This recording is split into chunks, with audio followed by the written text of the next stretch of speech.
हाँ, नौजवान लोग वहां जाएं। इस देश के जो स्वतंत्रता संग्राम सेनानी थे, लोकतंत्र सेनानी थे, जिन्होंने इस देश को बनाया है, संविधान के लिए जिन्होंने जीवन दिया, उनके बारे में नौजवान पीढ़ी जाके पढ़े। लेकिन 10 साल हो गए, बीजेपी ने उस पर ताला लगा रखा है। माननीय अखिलेश यादव जी जब माल्यार्पण करने जाते हैं तो आप वहां पुलिस लगा देते हैं। और अच्छा, क्या मेरा प्रश्न है, क्या माल्यार्पण करने से विचारधारा, जेपी की जो विचारधारा थी, जयप्रकाश नारायण इस देश के स्वाभिमान है, इसमें कोई दो राय नहीं है, जेपी बहुत बड़ा नाम है, क्या माल्यार्पण करने से उनकी विचारों को आप ले लेते हैं या उनके विचारों को जीवन में उतारना पड़ता है? क्या जेपी के परिवार का कोई सदस्य पॉलिटिक्स में था? बताइए मुझे आप। जब ये जनता पार्टी बनी थी, जिसके सूत्रधार जेपी साहब थे, जिसमें सारे भाजपा के नेता शामिल हुए थे, उस पार्टी की जो गाइडलाइन बनी थी, घोषणा पत्र बना था, उसमें लिखा था गांधीयन हम समाजवादी विचार जमीन पर उतारेंगे। सुधांशु जी इस बात बताएंगे आगे आपको। और जब गांधी जी की हत्या हुई थी और जिन लोगों ने हत्या की थी, उस समय जेपी का एक विचार भी पढ़ लीजिए, उन्होंने आरएसएस के बारे में क्या बोला था। ये आरएसएस के चलाने वाले लोग, आरएसएस के जो सरकार चला रहे हैं, वो उस पे ताला लगाने से जेपी के विचारों पे ताला नहीं लगता। पॉइंट आपकी बात जेपी के विचारों पे ताला नहीं लगता। वो कह रहे हैं कि जननायक थे जेपी के एनआईसी पर ताला लगाकर उनके विचारों पर आप ताला नहीं लगा सकते।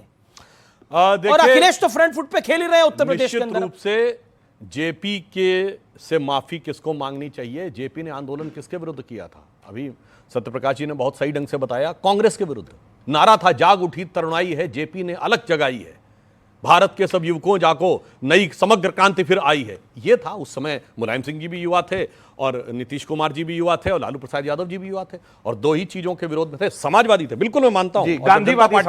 गांधीवादी समाजवाद की दो खास बातें थी, एक जात पात की बात नहीं करनी और परिवार की बात नहीं करनी। आज दोनों ही तो छोड़ के किनारे कर दिया। मैं सिर्फ यह कहना चाहता हूं, वास्तविकता में क्या है कि आज याद करिए, जब नीतीश कुमार जी आरजेडी से संबंध सरकार मतलब टूटने वाली थी, आखिरी दौर में थी, कर्पूरी ठाकुर साहब की जयंती थी, तो क्या बोले नीतीश कुमार जी? कर्पूरी ठाकुर साहब तो अपने परिवार के किसी व्यक्ति को आगे नहीं बढ़ाए और उन्हीं के विचारों का पालन करते हुए हम भी ऐसा नहीं किए। तो भाई जयप्रकाश नारायण जी से कर्पूरी ठाकुर तक तो जो विचार है वो जदयू और हमारी पार्टी निभा रही है, ना कि इनकी पार्टी। और एक मैं फैक्ट और बता दूं यहां पर, चूंकि जेपी का 42 के आंदोलन में भी रोल था और 42 में जेपी ने बाकायदा लिखा है कि 42 का आंदोलन पूरी तरह विफल हुआ, और विफल क्यों हुआ इसका भी उन्होंने डिटेल उल्लेख लिखा है। और मैं लोगों को यह भी बता दूं कि नेहरू जी जब इंटरिम सरकार के प्रधानमंत्री बने 2 सितंबर 1946, यानी अंग्रेजों की सरकार रहते हुए, और उस समय शपथ लेनी थी क्वीन के नाम की निष्ठा की, तो राम मनोहर लोहिया जी को भी आमंत्रित किया गया था और जेपी से भी कहा गया था कैबिनेट में आइए, मगर उन्होंने कहा था कि हम क्वीन की निष्ठा की शपथ नहीं लेंगे, इसलिए नहीं आए थे। परंतु आज आप उसी कांग्रेस के साथ जिन्होंने क्वीन की निष्ठा की शपथ ली, उसी कांग्रेस के साथ जिसने संविधान की हत्या की। गांधी जी को जब गोली मारी गई थी, उस पर जेपी जी ने आरएसएस के बारे में कहा, तो वो भी कोट कर दीजिए, वो भी बड़ा बयान। बताइए कहां कहा था, बोलिए। जब जेपी जी ने, जब गांधी जी की हत्या हुई, गोडसे ने गोली मारी, उन्होंने कहा कि ऐसे राष्ट्र विरोधी जो विचारधारा है, जो धर्म, जाति और संप्रदाय के नाम पे बांटने वालों का समूह है, इन पे बैन कर देना। ओके, जवाब सुधांशु त्रिवेदी, जवाब।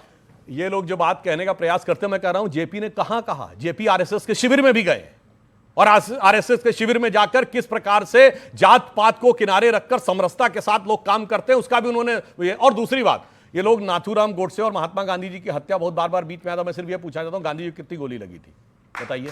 गांधी जी कितनी सिक्योरिटी मिली थी? गांधी जी को कितनी देर बाद अस्पताल ले जाया गया था? और गांधी जी की मृत्यु का सबसे बड़ा लाभार्थी कौन था? यह आज की विचारधारा और आज की युवा पीढ़ी को समझने की आवश्यकता है। आज मैं आपको बताना चाहता हूं, नाथूराम गोडसे का बयान है कि मैंने 2 गोली मारी, अदालत में बयान। अब सुनिए, पुलिस का बयान है कि 3 गोली लगी। अब सुनिए, वहां पे 2 पत्रकार अवेलेबल थे, 2 अखबारों के, एक द हिंदू और एक न्यूयॉर्क टाइम्स। दोनों के पत्रकारों ने कहा 4 गोली लगी। यही नहीं पता कितनी गोली लगी। क्यों? क्योंकि पोस्टमार्टम नहीं हुआ। अब मैं पूछना चाहता हूं एक चीज, 13 जनवरी को गांधी जी पे हमला हुआ था, बम फेंका गया था मदन लाल पावा के द्वारा। मदन लाल पावा गिरफ्तार हुए बंबई में और उन्होंने कहा कि मैं नाथूराम गोडसे को गुरु मानता हूं। यह कब है? 13 जनवरी की बात है। उनकी हत्या से करीब 17 दिन पहले मोरारजी देसाई ने age home minister of Bombay presidency central government को लिखा कि भाई जब मदन लाल पावा उसका नाम ले रहा तो गिरफ्तार क्यों नहीं किया? उसके बावजूद कितनी सिक्योरिटी थी, ये बताइए। मेरा एक सवाल है, ये गोडसे को क्या देशद्रोही मानते हैं? अच्छा बताओ, अफजल गुरु पहले बताओ, बताओ आप हैं? बताओ बटाला हाउसिंग काउंटर पे बटाला देशद्रोही है, देशद्रोही है, मैं हाउसिंग बोलूं। अरे अब बोलूं देशद्रोही है, मैं कह रहा हूं। अब बोलूं देशद्रोही है, मैं कह रहा हूं। आप बोलो जी, एक सेकंड। आप बोलो गोडसे कुछ सुनाई नहीं दे रहा, कुछ मनीष नहीं। सिसोदिया ने बोला आप बोलो था देशद्रोही। शाहीन बाग मेरे दिल आप बोलो। में शाहीन बाग में देश विरोधी घटना हो रही थी कि नहीं बोलिए अफजल गुरु देशद्रोही है, मैं कह रहा हूं चैनल पे। फिर उस आप कांग्रेस बोलो। के साथ क्यों खड़े आप हो? बोलो उस अफजल गुरु शहीद मानने वाली पीडीपी के साथ सरकार चलाने का काम इन लोगों ने किया। सुनिए। तो क्या हाल हुआ इनका? क्या हाल हुआ उसके बाद इनका? क्या हाल हुआ बीजेपी का? सुनिए, बोले गोडसे सुनिए, मुर्दाबाद, विषय में आते हैं, विषय में आते हैं। बोले गोडसे अरे सुनिए, मुर्दाबाद, बोले गोडसे मुर्दाबाद, बोले गोडसे मुर्दाबाद, शर्मिंदा है बोले बोलता हूं गोडसे अभी बता रहा मुर्दाबाद, हूं चिल्लाओ मत मैं अफजल बोल रहा गुरु हूं मुर्दाबाद, मैं बोल मेरा रहा हूं। निवेदन अरे है। तुम्हारी आप सरकार बोलो गोडसे गोडसे मुर्दाबाद। शर्मिंदा है वालों के खिलाफ हिम्मत बोलो। परमिशन नहीं दी हिम्मत और बोलो। अफजल हालात का मारा वालों के साथ क्यों बोलो। खड़े हो? मैं बोल रहा हूं बोलो, सुनिए। हिम्मत तो अब बोलो। मैं जवाब देता बोलो ना, हूं। हिम्मत अब मैं तो जवाब दूं अब ठीक है, गोडसे एक सेकंड। मुर्दाबाद। अब आप शांत हो जाइए, शांत हो जाइए। मत हो जाइए, नहीं नहीं, एक शांत हो जाइए। एक करके अरे मैं सुधांशु बिल्कुल और बोल कुलदीप कुमार जी, एक कुलदीप कुमार, आप विधायक हैं, आप सीनियर नेता हैं, शांत होइए। गोडसे मुर्दाबाद बोले हैं खड़े मैं होकर। बोल रहा हूं हाँ ठीक है। महात्मा गांधी एक व्यक्ति नहीं है महात्मा गांधी एक विचार है वैचारिक अधिष्ठान है उस विचार को गोडसे ने मारा। अरे भाई पूरी अब बोलने देंगे आप। पूरी बात तो बोलने आप दीजिए। देखिए, जितना बोलना है। देखिए, आप मुर्दाबाद पूरी बोलो। बात बोलने दीजिए। उस विचार को उस गोडसे ने विचार मारा। को किसने मारा मैं बता रहा हूं महात्मा गांधी का वैचारिक अधिष्ठान था राम राज्य महात्मा गांधी का प्रतिदिन का भजन था रघुपति राघव राजा राम महात्मा गांधी का अंतिम वाक्य था हे राम जो उनकी समाधि पे लिखा है जिस दिन हलफनामा दिया गया राम झूठे राम थे राज्य क्या राम थे है? नहीं विचार की राम हत्या राज्य उस दिन क्या है? हुई बताओ मैं आपको। कहने को क्या तैयार हूं राम राज्य कि है? गांधी के हर शरीर बच्चे का को हत्यारा शिक्षा मिले, राम मुर्दाबाद राज्य तुम है। कहो गांधी अच्छे के बच्चे विचार को का शिक्षा हत्यारा मिले, राम गांधी राज्य परिवार है। मुर्दाबाद बोलो ये गोडसे को ये अजीब देशभक्त तकनीक मानते अच्छा हैं। कुलदीप जी, ये कुलदीप जी, अमीश कुलदीप भाई, जी, अब आप शांत होइए। एक मिनट में कुलदीप अमीश जी भाई, मैं फैक्ट 10 सेकंड, बोलना 10 सेकंड, चाहूंगा अमीश भाई, ये तरीका नहीं होता अमीश एक भाई, सेकंड 10 सेकंड। देखिए, सुनिए, विषयांतर सुनिए। हो रहा है। विदेशों में जाके टॉपिक पर गांधी है। की प्रतिमा में माल्यार्पण करने वाले प्रधानमंत्री जी और उनके प्रवक्ता यहाँ गोडसे को देशभक्त मानते हैं। गोडसे मुर्दाबाद किसने बोलते कहा? हैं। बोलो, किसने कहा? मुर्दाबाद तो मैं तो कह रहा हूं, बोलो, बोलो, बोलो, बोलो, बोलो, बोलो ना, विचार बोलो ना, का हिम्मत हत्यारा तो मुर्दाबाद। बोलो। एक सेकंड, और मैं सीधा बोलो, गोडसे सीधा मुर्दाबाद। मुझे बीच में हिम्मत आके तो बोलना बोलो। होगा।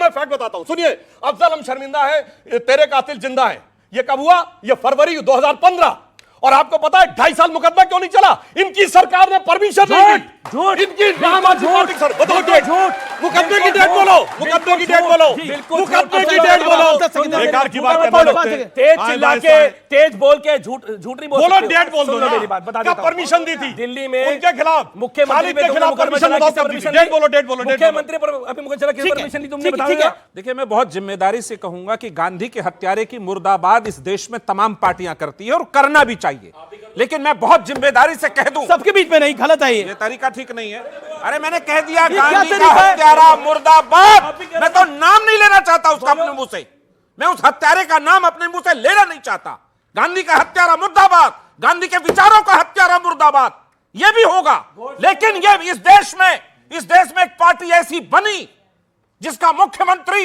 अमेरिका गया तो आरोप है कि खालिस्तानियों से मिला बोल खालिस्तानी मुर्दाबाद तुम्हारा अगर है हिम्मत बोल के दिखाओ तू बोल खालिस्तानी मुर्दाबाद अरे मेरे पास खालिस्तानी मुर्दाबाद बोलो मेरे पास आओ। बोलेगा क्या? अडानी से यारी और देश से गद्दारी खालिस्तानी मुर्दाबाद अडानी से अरे क्या बात कर रहे हो, क्या बात कर रहे हो? खालिस्तानी का मुकाबला मदानी से कर रहे अरे हैं? सुन लो। नहीं नहीं नहीं नहीं नहीं नहीं नहीं, खालिस्तानी का मुकाबला मदानी से कर रहे हैं। अडानी से यारी और देश से गद्दारी पूरे देश को अडानी के आते बोलते हो अडानी को सबसे बड़ा प्रोजेक्ट कहाँ मिला है मोदी जी ने दिया है मोदी जी ने नहीं श्रीलंका में दिया है है श्रीलंका में दिया है और कितना दिया बताइए मैंने दिया है मैंने दिया है मैंने दिया है। ये पढ़ी लिखी पार्टी का मैंने आदमी दिया है। कह रहा है मोदी जी ने श्रीलंका में दिया है जाके देते हैं ये तो कहां है मोदी जी का प्रधानमंत्री अरे हमें बताता हाँ हूं। प्रधानमंत्री पर मोदी जी श्रीलंका में मोदी जी ने कैसे दे दिया? मतलब श्रीलंका अरे में सुनोगे तो मोदी जी होनी ने कैसे दे दिया? अनीश भाई भगवान अगर श्रीलंका भी अगर सुनिए आप, ये कितनी बड़ी बात है सुनिए। अगर श्रीलंका का देश भी नरेंद्र मोदी चला रहे हैं तो इससे बड़ी बात क्या है भारत के लिए? श्रीलंका का देश भी मोदी जी चला रहे हैं, ये सेल्फ गोल हो सुनिए गया, ना। ये बड़ा गोल कर दिया बात आपने। सुन रहे हो। अब तहसीन पुणे वाला बात अमीश भाई। तहसीन पुणे वाला जैसी देखिए अडानी के नाम अब बात आप आपसे राय बताते हो। लेनी पड़ेगी भाई, ये अडानी के श्रीलंका नाम भी पे यही लोग चले चला रहे हैं क्या? अडानी के नाम पे चले अरे जाते हैं। श्रीलंका और बांग्लादेश में प्रधानमंत्री भारतीय पहले जनता जाते पार्टी पीछे अडानी चला रही है, आते हैं। बीजेपी चला ये रही नहीं पता है क्या? है। एक सेकंड, अब